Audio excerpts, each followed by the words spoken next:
Let's take a closer look at the Hot Wheels Starship Select Star Destroyer. Villa Varykino, living the Star Wars life. Hello there, and thanks for visiting the Villa Varykino YouTube channel. Today I'm going to be unboxing the Star Wars Hot Wheels Starships Select Star Destroyer. Really excited to finally have this one for my collection. As you can see, this is a slightly older ship, number 10 from the line, but we never got this one, personally for us, we never found it here in New Zealand when it originally came out. But in a more recent wave that included the Ghost and numbers in this sort of 20 range, they reissued this one, so that gave us a second chance, and sure enough, we finally found one. As you can see, this one has a little bit of box damage. The hanger has been a little bit ripped. I think some poor store person tried to hang it up by the cardboard hanger, but as you can imagine, being made of metal, this big Star Destroyer is quite heavy, so this is not one that's going to survive well by being hung by the cardboard hanger there. Most of them were down on the shelf. This one was the unlucky one, but I chose this one even with the damaged box because the paint job in particular on this one was the best of the examples that were on our local store shelf. So very excited to take a closer look at the detail inside. I do like the way the packaging looks for the Starship Select line, but personally I think they just look a little bit better once we get them out. We can see them a little bit more clearly and put them on their included display stand. These boxes don't have a window in the top, so they do tend to look a little dark, particularly when you get them on a display shelf. I think they look better out, but that's just me. So let's take a closer look at the box. We have the red Mattel logo there, ages 4 and up, and we can see the Hot Wheels Starship Select logo there and the title Star Destroyer there. We've got a nice big plastic window here in the front where we can see the vehicle inside in a plastic tray. On the top we have black and white line art of the ship as viewed from above, which is always fun. And then we have the faction logo for this one. This is the Imperial cog symbol. Because this is a standard version of the ship, this logo is in red. If it was the battle damaged variant, this would be in blue. Unfortunately, I'm going to have to track down the battle damaged version on the secondary market. I never found that one personally myself, but very excited to have this example because, as you can imagine, because of the sheer size of the Star Destroyer, it doesn't get featured in many collectible toy lines. There have been very many fun ones done over the years, but they tend to be a little bit harder to find than, say, X-Wings and TIE Fighters. So very excited to have another example of the Star Destroyer for our collection. And if I turn the box around, we can take a closer look at some of the other details. So we have a nice image here of the Star Destroyer on its included black base with Imperial symbol there. We can see that there is sort of a ball joint top attachment, which means that we can rotate the vehicle around to display it from a different angle if we really want to. And we can see some of the other ships in this particular assortment. So as I mentioned, these ones are in the 20s. For example, the Ghost is number 21. We have the Inquisitor Scythe, and we have Anakin Skywalker's Jedi Interceptor. I have these ones unboxed already on the channel. I have those videos linked down below if you want to check out those ones. So there we go. Lots of copyright and attention to sort of small parts and things like that, as per usual on toys, of course, and a bit more there on the bottom. On the sides, we have just a little bit of that window wrapping around there so we can see some of the details. We can just get a glimpse at the engines there on the back, and again here on this side, a little bit of a peek in there. But now it's time to get this out so we can really get a closer look at all of these really cool details.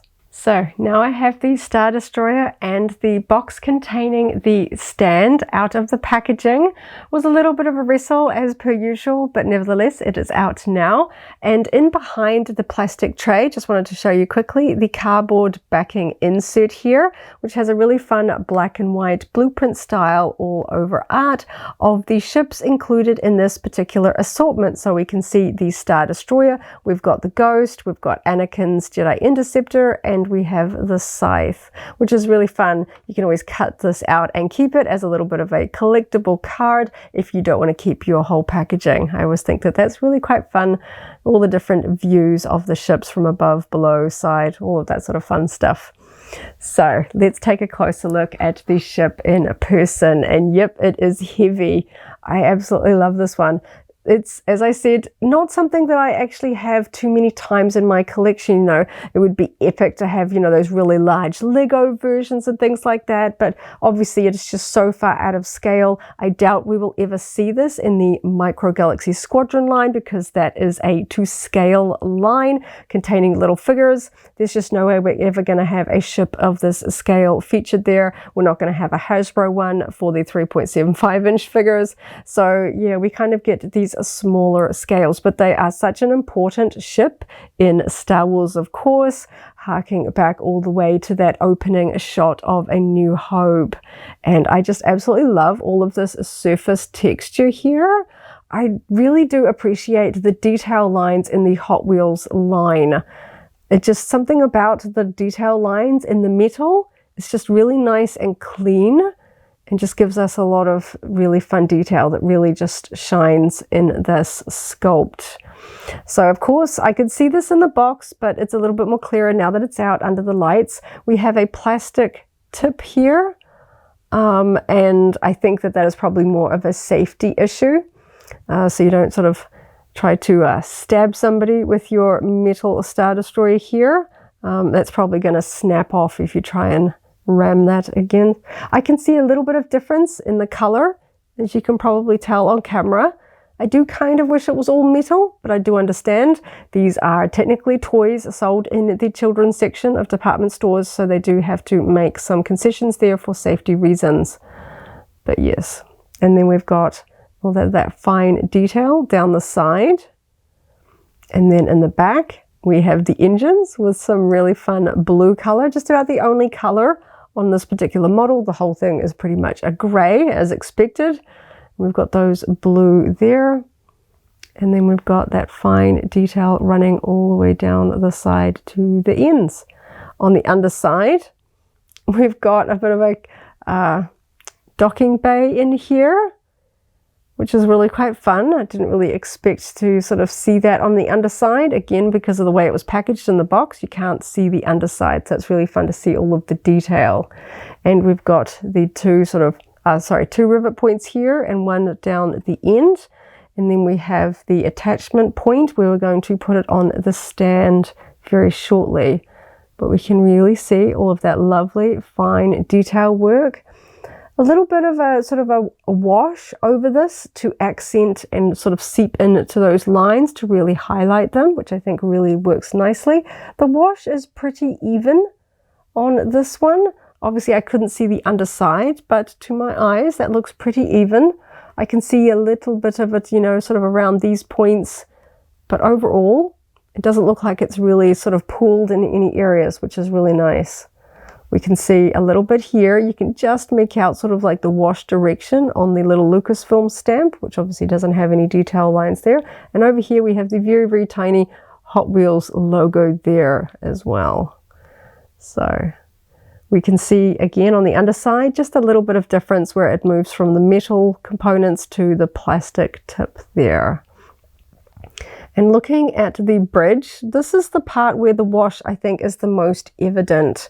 We can see that it is a much sort of darker gray, perhaps not so much from the back, particularly in this lighting, more from the side. We can see sort of the paint on these areas here.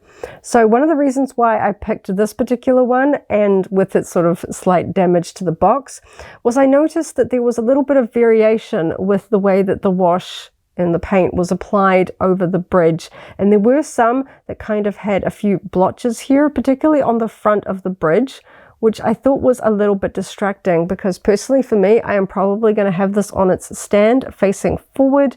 It was just unfortunately going to be in a very prominent place. There were some that had a slight less wash, but they had that unfortunate defect across the front. This one is a slightly heavier wash. You can kind of see in here, It's just a little bit thicker gray, but this is on the back end of the ship. And then on this, you can just make out, if the camera will focus on it, a little bit of sort of a white dot here and a little bit on the underside here as well. But again, very, very minimal. And I dare say it's going to happen when you're applying a wash to such sort of a interestingly complicated shape here. We can see that there is sort of a little bit where it has been sort of wiped off on the top and on the high points down the back there, which look a little bit paler. But overall, it's not too distracting, just a little bit darker than the overall. But of course, it's a lot easier to apply a wash to big, broad areas. It is going to pull around tighter detail surfaces like the bridge here. But overall, I'm very happy with the wash and the way it has really accented all of these lines, which of course are an iconic component to the Star Destroyer. I think that looks really cool. I love the way it feels in the hand too. And it's just such an awesome shape. I think that's really, really fun. I need more Star Destroyers on my bookshelf. And we can see there is a little bit more weathering going on in here, but I'm actually quite impressed with how well it's even in these deep recesses around those back engines. It's pretty tidy, really. Really nice. So I'm going to pop that down for a minute. I'm just getting distracted looking at all of these incredible detail lines. It's looking absolutely amazing. And I'm going to open up the box. So this is underneath the sort of window when you take it out of the box. So inside the little cardboard box, as we can see, we've got two pieces there that we're going to assemble into the stand. And we've got the top part that has the attachment point on it. And then here, wrapped up in tissue paper, is the sort of nameplate part of it. We have a shiny gloss black plastic. It has the Star Wars logo stamped in the front and the Hot Wheels logo stamped on the other side. And then on the top surface, protected by the tissue paper, we have a silver metallic printing of the faction symbol, the Imperial symbol, and the ship name, Star Destroyer there, which looks really nice once you get it all on display. So let's get these two parts attached. Usually clicks into place quite nicely. There we go, nice click sound. And let's press that down onto the attachment point here. I find that these ones, it's a little bit rubbery, so it kind of slowly presses on. It doesn't click into place like some toy lines do. See if I can press this in. It should just sort of slowly sink on. And I find it has a pretty good hold on it too. This is a little bit of a tight one, but I think I like that because of just the weight of this one. So got that pretty well bedded on now because this one is hefty. It kind of reminds me of the Jawa Sandcrawler. That one is very heavy, but that one is flat. It doesn't have a flight stand. It is on a flat black base, so you don't have to worry about the sort of the tipping over of it. And I have to say this one is kind of close. I'll see if no, it can support. I wouldn't want to knock the bookshelf because it feels like it does want to tip forward, but if it's still, you can actually tip it that far forward. And we've got all of the sort of maneuverability. And of course, because it is on a ball joint, we can rotate that all the way around. So if you've got a little bit of a crowded bookshelf, you can kind of maneuver it. If you've got all your ships lined up and you just need to kind of twist it to the side to make space or something like that, or perhaps you just want it sort of angled in a particular way. I like the ships, the fact that they can sort of tip down just a little bit. So if you've got a little bit of a narrow display space, you can still see all of the top surface detail there. And honestly, now that I've got it on the stand, I kind of don't know if I kind of want it more angled.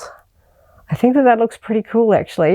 You kind of get a little bit more of the length there tipped to the side. It kind of depends. I got to get this on my display shelf next to my others because I like having the stands all facing forward, and generally most of my ships are facing forward as well. But there's something about this one that I think I kind of want to see the full side view. I mean, it looks pretty cool from the front there too. And I love these stands. They just feel sturdy.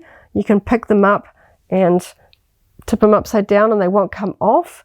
I've got that sort of particular annoyance when you go to take something off your shelf to shift it around or to do that ever-present dusting chore, and the stand just flies off, and then you've got to put it all back together again. I like being able to pick up my collectibles, do the dusting I need to, perhaps rearrange something, and it's all nice and secure.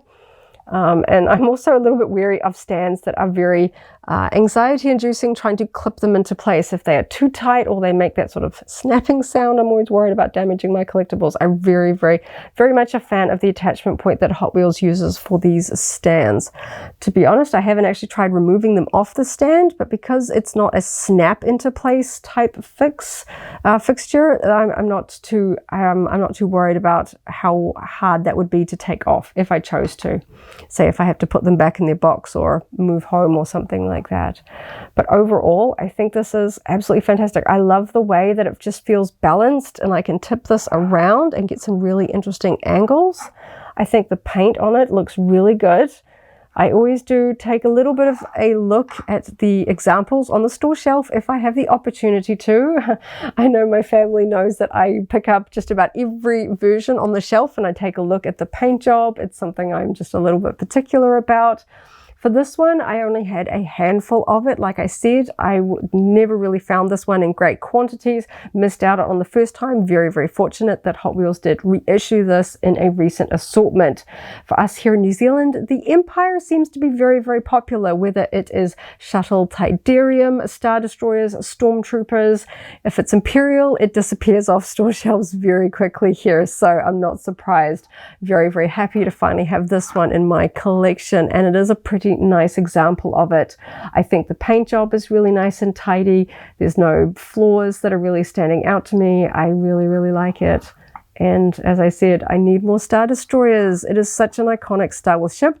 I am a bit of a rebel girl myself, but of course I do appreciate the icon of the Empire, the epic Star Destroyer.